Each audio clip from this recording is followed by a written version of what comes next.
जय मसीह की।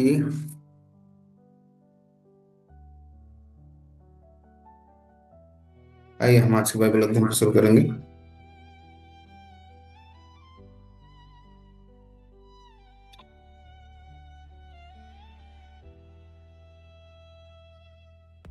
शुरू करने से पहले प्रार्थना करेंगे। सर्वशक्तिमान प्रभु परमेश्वर, आपके पवित्र और मीठे नाम से हम आपके पवन चरणों के करीब में आते हैं पिता।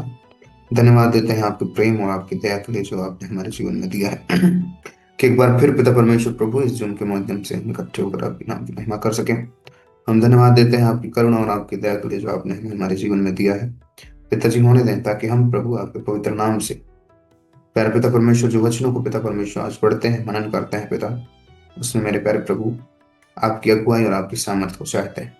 प्रभु आप दया करें ताकि हम पिता परमेश्वर आपकी उन भेद भरी बातों को समझ सके और अपने जीवन में लागू कर सके। प्रभु जी हम धन्यवाद देते हैं, उन्हें दे आपके पवित्र नाम की महिमा हमारे जीवन से होने पाए।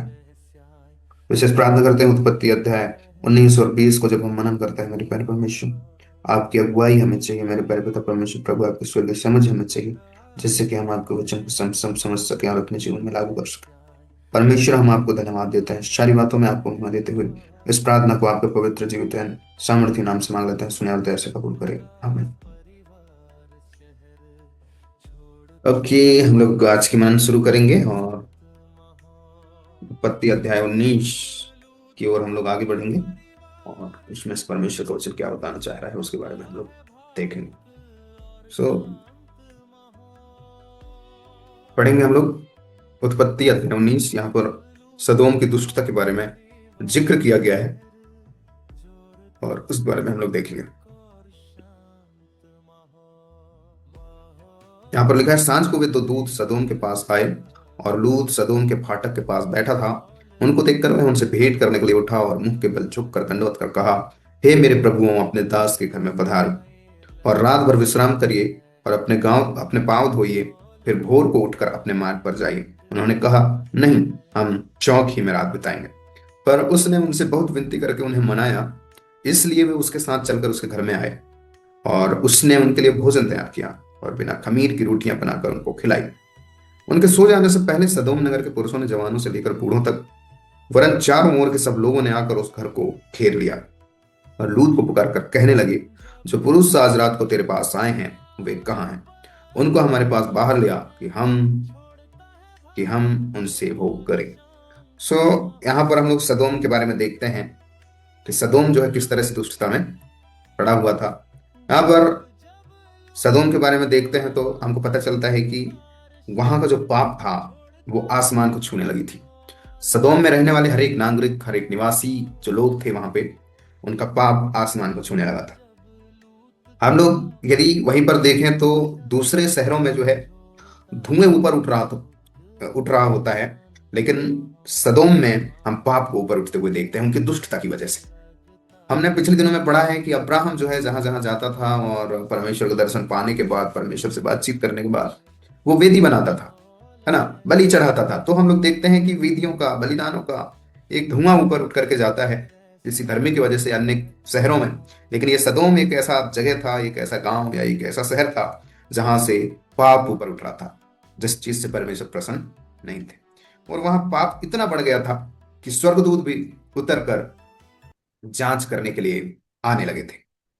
तो यदि हम एक कहानी को देखें, और एक कहानी इस प्रकार है कि एक गांव में एक कुआं होता है और वह कुआं गंदे पानी से भरा हुआ होता है। और उस कुएं के पानी को देखकर लोग कहते हैं कि नहीं, बाहर का पानी गंदा है, पर असल में कुआं भीतर से सड़ा हुआ होता है। और सदोम भी वैसा ही एक शहर था जो बाहर से नहीं लेकिन अंदर से सड़ा हुआ था।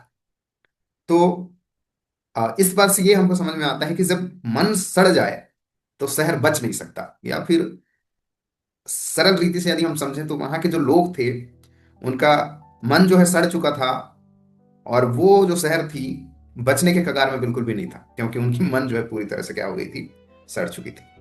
तो चाहे हम किसी भी क्षेत्र में हों, यदि हमारा मन सड़ा हुआ है तो उस क्षेत्र में हमारा बच पाना मुश्किल है। तो इसलिए हमें अंदर से भी मजबूत बनना है, अंदर से भी अपने आप को साफ सफाई करने की जरूरत है।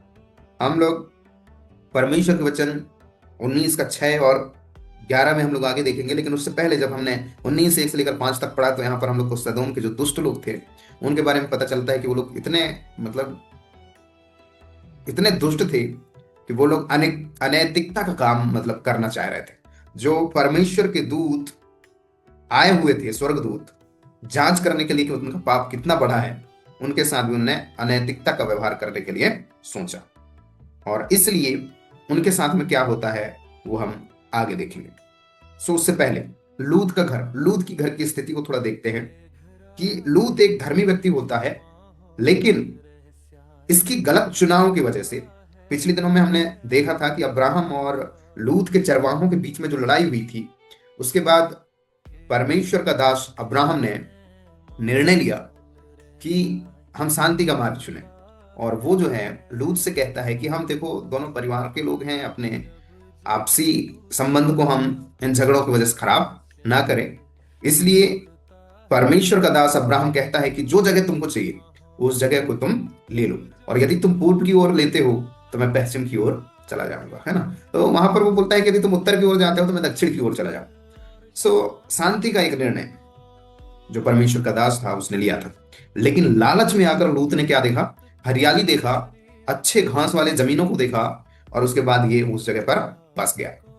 तो उसकी ये गलती थी, जबकि वो धर्मी था, लेकिन दुष्टों की नगर में गलत निर्णय की वजह से जा बसा। अब वहां पर हम देखते हैं कि जब सदोम का स्थिति जांचने के लिए स्वर्ग से दूत आए हुए थे, तब ये उनको देख करके उनका स्वागत करता है, वेलकम करता है, अतिथि सत्कार करता है, उन्हें खाने पीने को देता है।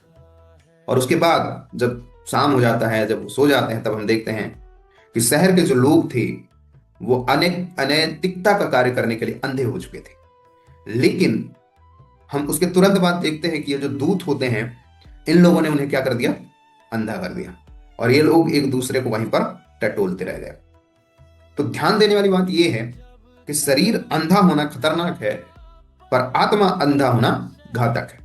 तो आत्मा कभी अंधा नहीं होना चाहिए, और इनका जो आत्मा ही अंधा हो चुका था उस टाइम, इसलिए ये लोग अनैतिकता का कार्य करना चाह रहे थे, लेकिन शारीरिक रूप से जब अंधे हुए तो वो सारी चीजों से वो लोग बच पाए।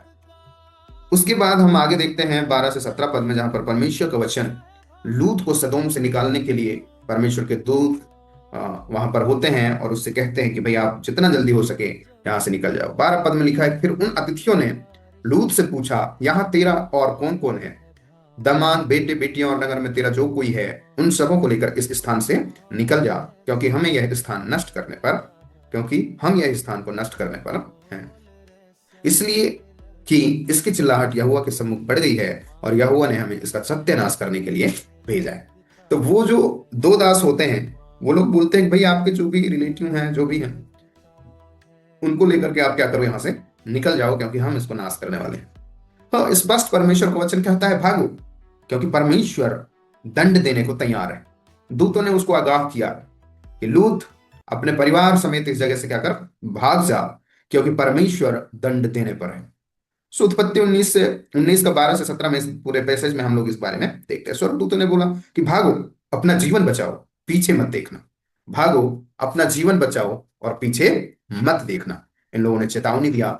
और आगे हम लोग देखते हैं कि जैसे ही लोग भागने के लिए तैयार होते हैं, उसकी पत्नी वहां पर पीछे ही रह जाती है, और पीछे देखने के चक्कर में वो नमक की खम्मा बन जाती है। इस बारे में हम लोग आगे देखेंगे, लेकिन उससे पहले ये जो वचन परमेश्वर का जो शब्द वहां पर बोला गया कि भागो, अपना जीवन बचाओ, पीछे मत देखना, तो ये वही शब्द है जो नूह को भी परमेश्वर ने कहा था कि तू जहाज बना और जहाज में क्या कर, प्रवेश कर। क्योंकि बाहर में कौन लोग थे, बाहर में सारे लोग जो परमेश्वर की आज्ञाओं को उल्लंघन करने वाले, परमेश्वर की मर्जी में जीवन नहीं जीने वाले लोग थे। और इन लोगों ने नूह की बातों पर भी ध्यान नहीं दिया, और परमेश्वर जब जल प्रलय लेकर के आकर के और पूरा संसार को नष्ट करने वाला था, उस टाइम भी जो है परमेश्वर का यह वचन नूह के पास पहुंचा कि तू जहाज में प्रवेश कर, क्योंकि मैं विनाश लाने पर हूं। ओके, सो ये वही आवाज है जो यशायाह से भी बोला गया है कि दुष्टता से क्या हो जा, अलग हो जा। सो परमेश्वर हमें दुष्टता से अलग करना चाहता है, और हमें भी चाहिए कि हम दुष्टता से या फिर ऐसे नगरों से, ऐसे लोगों के बीच में से, ऐसे समूहों में से हमको निकल जाना चाहिए जो दुष्टता का समूह या दुष्टता का नगर है। तो लागू करने वाली बात यहां पर यह है कि जब परमेश्वर कहे कि भागो तो हमको भागना है। कई बार हम लोग थोड़ा सोचने का टाइम दीजिए बोलते हैं, लेकिन नहीं, यदि हम ऐसा करते हैं तो हम अपनी मौत को न्योता देते हैं, क्योंकि जब परमेश्वर कहे भागो तो रुकना मौत है। सो ये चीज को हम लोग यहाँ पर देखते हैं। उसके बाद हम आगे देखेंगे लूत की पत्नी के बारे में, जो पीछे देखने की कीमत को चुकाती है। वहां पर लूत की पत्नी, पीछे देखने की कीमत। यहाँ पर हम लोग पढ़ेंगे 19 का 26 पद में, जहां पर परमेश्वर का वचन इस प्रकार का लिखा है कि लूत की पत्नी ने जो उसके पीछे थी, दृष्टि फेर के पीछे की ओर देखा और वह नमक का खंभा बन गई।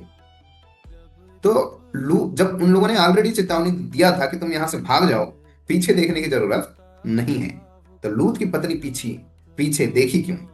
क्योंकि उसका दिल कहां था? सदोम में लगा हुआ था। वो सदोम को देखना चाह रही थी कि उसका क्या होने वाला है। एक कहानी यहां पर याद आता है। कहानी इस प्रकार है कि एक व्यक्ति घर छोड़कर नया जीवन जीने के लिए, शुरुआत करने के लिए निकला, और वो जो है बार बार अपने पुराने घर को देखता रहा और अंत में पीछे जाते हुए गाड़ी दुर्घटना में गिर गए। तो इससे ये हमको सीख मिलता है कि जहां हमारी नजर है वहीं हमारा भविष्य है। सिंपल सी बात, जहां हमारी नजर होती है वहीं हमारा भविष्य होता है। तो यहाँ पर लूत की पत्नी जो थी, इसकी नजर सदोम की ओर रहा और उसका भविष्य वहीं पर हम लोग देख सकते हैं। सदोम का नष्ट हो गया, सत्यानाश हो गया सदोम, और इधर लूत की पत्नी भी नमक की खंभा बन गई। तो जब परमेश्वर ने कहा कि भागो, अपने जीवनों को बचाओ, तो लूत जो है अपने दामादों से और अपने बेटियों से और सबसे बोलता है कि हम आओ चलें। तो उसके दामादों को लगता है कि नहीं, ये बकवास कर रहा है, मतलब मजाक कर रहा है, बेवजह की बातें कर रहा है, और वो उसके दामाद लोग इस बात को नहीं मानते हैं। और वह जो है अपने बेटियों के साथ निकल करके पहाड़ और गुफाओं की ओर चल पड़ता है। उत्पत्ति 19:30 से 38 में हम इस बात को देखते हैं कि लूत की बेटियां ने भय और अकेलेपन में गलत कदम उठाया। इस पैसेज को जब हम पढ़ेंगे तो यहाँ पर वो चीज हम लोग को मिल जाएगा। जब आप परमेश्वर की सलाह के बिना निर्णय लेते हैं तो डर आपको पाप में धकेल देता है।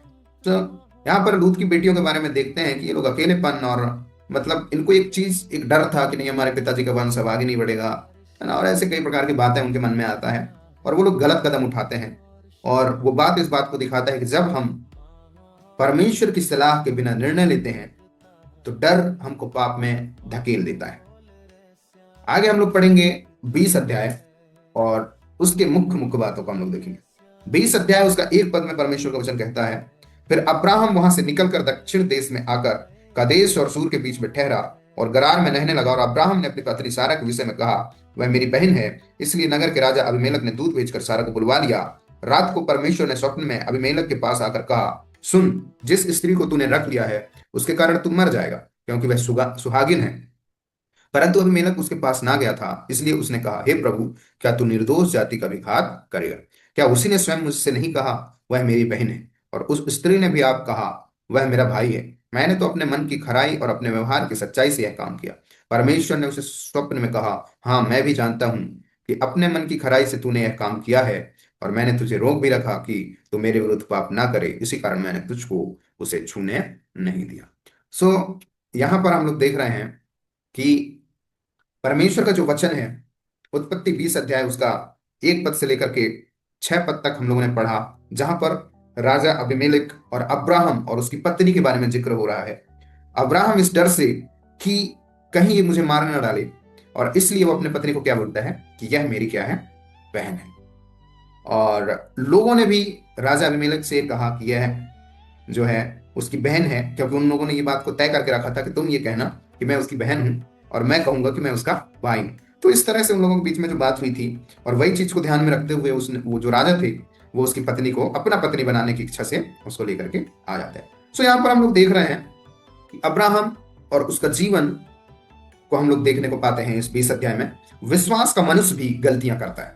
कई बार हमको लगता है कि नहीं, हमसे ही गलतियां होती है, लेकिन नहीं, परमेश्वर जिससे प्रसन्न होते हैं उन व्यक्तियों से भी गलतियां होती है। यहाँ पर हम अब्राहम के जीवन से स्पष्ट रूप से देखने को पा रहे हैं कि उसके जीवन से भी गलती हुई। और वो गलती क्या थी? वो गलती थी कि अब्राहम ने अपनी पत्नी सारा को अबीमेलेक के सामने कहा कि सारा मेरी बहन है। तो ये गलती हुआ। है ना, गलतियां होती हैं। यह आधा सत्य था, लेकिन आधा सत्य भी पूरा झूठ के बराबर है। कई बार हम लोग कहते हैं नहीं, थोड़ा सा झूठ तो है, कोई बात नहीं, बोल सकते हैं। लेकिन यहाँ पर परमेश्वर का वचन बताता है कि जो आधा सत्य होता है वह भी पूरा झूठ होता है।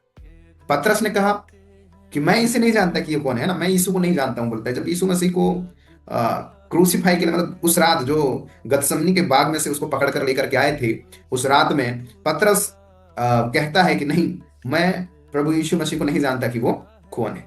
जबकि सारे लोग बोलते हैं कि नहीं भाई, तू उन्हीं में से एक है, तू यीशु का चेला है। तो वो बोलता है कि मैं नहीं जानता यीशु को, यीशु कौन है। तो आधा झूठ पर परिणाम तीखा होता है। इसलिए कभी भी हमको आधा सच आधा झूठ ऐसा नहीं बोलना चाहिए, है ना। हम लोग कई बार कोई बात नहीं, चलता है इतना, तो ऐसा हम लोग बोलते हैं। लेकिन ये चीज ध्यान रखने वाली बातें हैं। उसने कहा था कि सारा मेरी बहन है, तो इस वजह से जो है हम लोग उसके जीवन में एक गलती को देखते हैं। झूठ चाहे छोटा हो या बड़ा, झूठ तो झूठ होता है, और परमेश्वर की नजर में वही चीज पाप होता है। आगे हम लोग देखेंगे उत्पत्ति 20 का 3 से 7, हम लोग इसकी ओर थोड़ा ध्यान देंगे, जहां पर परमेश्वर का हस्तक्षेप के बारे में हम लोग को पता चलता है। जहां पर राजा अबीमेलेक का सपना और परमेश्वर का न्याय, परमेश्वर का जो हस्तक्षेप है, उसके बारे में हम लोग यहाँ पर देखेंगे। परमेश्वर ने राजा से कहा, तू मर जाएगा यदि उस स्त्री को नहीं लौटाएगा। तो ये जो अब्राहम की जो पत्नी सारै थी, परमेश्वर ने कहा कि भाई तू उसको लौटा दे, क्योंकि वो जो है किसी और की पत्नी है ना। यहाँ पर हम लोगों ने पढ़ा था अभी 5 और 6 में, जहां पर परमेश्वर का वचन बताता है कि क्या उसी ने स्वयं मुझसे, हाँ यहीं से हम लोग पढ़ रहे हैं। तो यहाँ पर परमेश्वर का वचन कहता है कि अब्राहम ने खुद कहा था कि वो मेरी बहन है, और इसलिए मैं जो है अपने मन की सच्चाई से और अपने मन की खराई और व्यवहार की सच्चाई से यह काम को किया है, बोलता है अबीमेलेक। तो ये चीज जो है परमेश्वर स्वप्न के माध्यम से उसे कहते हैं कि नहीं, वो किसी और की पत्नी है, तुमको उसको लौटाना होगा। तो परमेश्वर एक आह्वान देते हैं। परमेश्वर न्याय के समय चुप नहीं रहता, वह बोलता है, वह चेतावनी देता है, और वह बचाता भी है। सो इस बात को हम लोग जानते हैं। एक मिनट, ओके। आगे हम लोग देखेंगे प्रार्थना की शक्ति, है ना। यहीं पर हम लोग देखेंगे 17 से 18 पद में, यहां पर परमेश्वर का वचन कहता है कि तब अब्राहम ने यहोवा से प्रार्थना की, और यहोवा ने अबीमेलेक और उसकी पत्नी और दासियों को चंगा किया, और वे जनने लगी, क्योंकि यहोवा ने अब्राहम की पत्नी सारा के कारण अबीमेलेक के घर की सब स्त्रियों की कोखों को पूरी रीति से बंद कर दिया था। देखिए यहाँ पर जो है अबीमेलेक ने जो काम किया था, उसके वजह से उसके घर के, उसके घराने के, उसके जितने भी समाज, कुल परिवार के जितने भी लोग थे, उन सभी की स्त्रियों का कोख उसने क्या कर रखा था, बंद कर रखा था। वजह क्या था, सिर्फ ये कि वो जो है अब्राहम की पत्नी सारे को अपनी पत्नी होने के लिए, या फिर उस मनसा से वो लेकर गया था, और इस वजह से उसने उन सभी के कोखों को क्या कर दिया था, बंद कर दिया था। लेकिन प्रार्थना की शक्ति को हम लोग देखते हैं कि यहाँ पर 17 और 18 पद में परमेश्वर का वचन कहता है कि अब्राहम ने प्रार्थना की और गर्भ खोल दिए गए। हालेलुया। सो प्रार्थनाओं का उत्तर परमेश्वर देने वाला परमेश्वर है, प्रार्थनाओं को परमेश्वर सुनता है। और यहाँ पर हम लोग देख रहे हैं कि अब्राहम ने प्रार्थना की और गर्भ खोल दिए गए। परमेश्वर ने सारे घराने को क्या किया, चंगा किया। जहां पाप गिराता है वहीं प्रार्थना उठाती भी है। इस बात को हम लोग को ध्यान रखने की जरूरत है। ओके। और अंतिम जो कुछ महत्वपूर्ण बातें हैं जिनको हमें अपने जीवन में लागू करना चाहिए। पहली बात, पाप का अंत हमेशा विनाश है। दूसरी, आज्ञाकारिता जीवन बचाती है। यदि हम आज्ञाकारिता में हैं तो आज्ञाकारिता ही हमारे जीवन को बचाएगी। पुराने जीवन को पीछे मत देखो। मतलब जैसे हम लूत की पत्नी को देख रहे हैं कि वो पीछे पलट करके देखी। हमें जब परमेश्वर ने कहा है कि तुम वहां से निकलो, तो हमको निकलना है, बहाना नहीं बनाना है, और ना ही अपने पुराने जीवन को मुड़ करके देखना है। और आधा सत्य नहीं बोलना है, हम लोग को एकदम पूरा का पूरा सत्य बोलना है। प्रार्थना से चंगाई और पुनर्स्थापना आती है। इस बात को हम लोग को ध्यान में रखना है। प्रार्थना परमेश्वर सुनता है, प्रार्थना से चंगाई मिलता है, छुटकारा मिलता है, और पुनर्स्थापना होता है। मतलब परमेश्वर नए सिरे से हमें स्थापित करते हैं। इस बात को हम लोग ध्यान में रखेंगे। आइए और इसी निर्णय के साथ में हम लोग प्रार्थना करें कि परमेश्वर, आप हमें अब्राहम को जिस तरह से आपने उसकी प्रार्थनाओं को सुना, हमारी भी प्रार्थनाओं को सुने। अब्राहम से भी गलती हुई, हमसे भी गलतियां होती हैं, है ना। हम लोग गलती कर डालते हैं, कई बार लूत के समान गलत निर्णय ले लेते हैं, जैसा कि उसने पिछले दिनों में लिया था, और सदोम नामक एक ऐसे स्थान में पहुंच गया जिसको परमेश्वर ने नष्ट कर डाला। तो हम लोग प्रार्थना करें कि परमेश्वर इन सब सारी चीजों से हमें दूर रखे, और हम भी परमेश्वर की इच्छा के अनुसार अपना जीवन जिए, और हमारे जीवन से परमेश्वर अपने नाम की महिमा को होने दे। आइए हम लोग प्रार्थना करेंगे। हे प्रभु, हमें सदोम से दूर रहने की बुद्धि दें, जिस तरह से सदोम में दुष्टता भर चुका था। वो मेरे प्यारे पिता, हम प्रार्थना करते हैं आप हमारे ऊपर अपनी कृपा दृष्टि बनाए रखें, ताकि हम पिता परमेश्वर प्रभु उस तरह से अपना जीवन न जिए। प्रभु जी, जिस तरह लूत की पत्नी मेरे प्यारे पिता परमेश्वर पीछे देखने के अनुग्रह उसको नहीं, पीछे देखने की वजह से वो मेरे प्यारे पिता परमेश्वर नमक की खम्मा बन गई। प्रार्थना करते हैं लूत की पत्नी जैसे पीछे न देखने का अनुग्रह आप हमें दें, ताकि हम भी पिता परमेश्वर अपने जीवन में और उन गलतियों को मेरे प्यारे पिता परमेश्वर दोबारा पीछे मुड़कर न देखें। प्रभु, अब्राहम जैसा आप पर विश्वास किया, हम प्रार्थना करते हैं मेरे प्यारे पिता परमेश्वर उसी प्रकार हम भी आप पर विश्वास करने पाए। प्रभु, उसके अनुसार प्रार्थना की शक्ति आप हमें दें, जैसा आपने अब्राहम को दिया था। प्रार्थना करते हैं पिता, हमारे घरों को, हमारे परिवारों को मेरे प्यारे पिता परमेश्वर, हमारे लोगों को, हमारे रिश्तेदारों को, सबको पिता परमेश्वर प्रभु जी आपके पवित्र हाथों में सौंपते हैं। आप दया करें ताकि हम सब प्यारे पिता परमेश्वर आपकी आज्ञाकारिता में चल सके। धन्यवाद देते हैं मेरे प्यारे पिता परमेश्वर प्रभु जी, जैसे कि हमने देखा कि जहां पाप बढ़े वहां परमेश्वर की आग देर नहीं करती, तुरंत उतर आती है। हमने देखा कि पीछे देखने वाले आगे नहीं बढ़ते, जिस तरह लूत की पत्नी इसका जीता जागता उदाहरण है। प्रभु, आप दया करें ताकि हम पीछे देखने वाले ना बने। परमेश्वर, आपका वचन कहता है कि निकलो, तो उसका मतलब प्रभु जी हम पिता परमेश्वर शीघ्रता के साथ कार्य रूप में तब्दील करें, ये नहीं कि हम बहाने बनाए। परमेश्वर प्रभु जी, पाप अंधापन लेकर के आता है, लेकिन प्रभु आप एक ही झटके में आंखों को खोल देते हैं। प्रभु, हम धन्यवाद देते हैं। आधा सच भी झूठ होता है प्रभु, आपके वचन के अनुसार आज हमने सीखा। और झूठ की बरकत, झूठ से जो है सारी बरकत, सारी आशीषें खत्म हो जाती हैं, गायब हो जाती हैं। प्रभु, आप दया करें ताकि हम झूठ बोलने से बचें मेरे प्यारे परमेश्वर।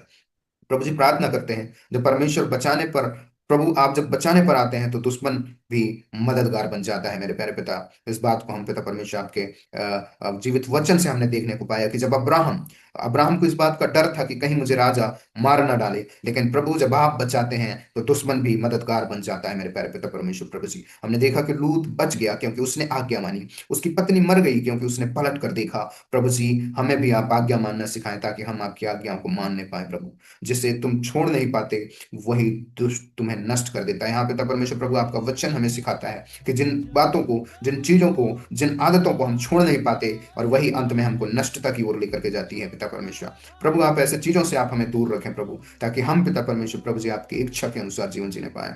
ओ पिता परमेश्वर, सचमुच में आप चेतावनी देते हैं मेरे प्यारे पिता परमेश्वर प्रभु, लेकिन वो पिता परमेश्वर उस चेतावनी को हम नहीं समझ पाते और हम लेट कर देते हैं, और हम पिता परमेश्वर बर्बादी की ओर पिता परमेश्वर बढ़ने लग जाते हैं। प्रभु, लेकिन आप पिता परमेश्वर ऐसा सहायता करें ताकि आपकी चेतावनी को हम समझें और तुरंत पिता परमेश्वर उस स्थान से, उस जगह से मेरे प्यारे पिता, उस सिचुएशन से हम निकलने पाए।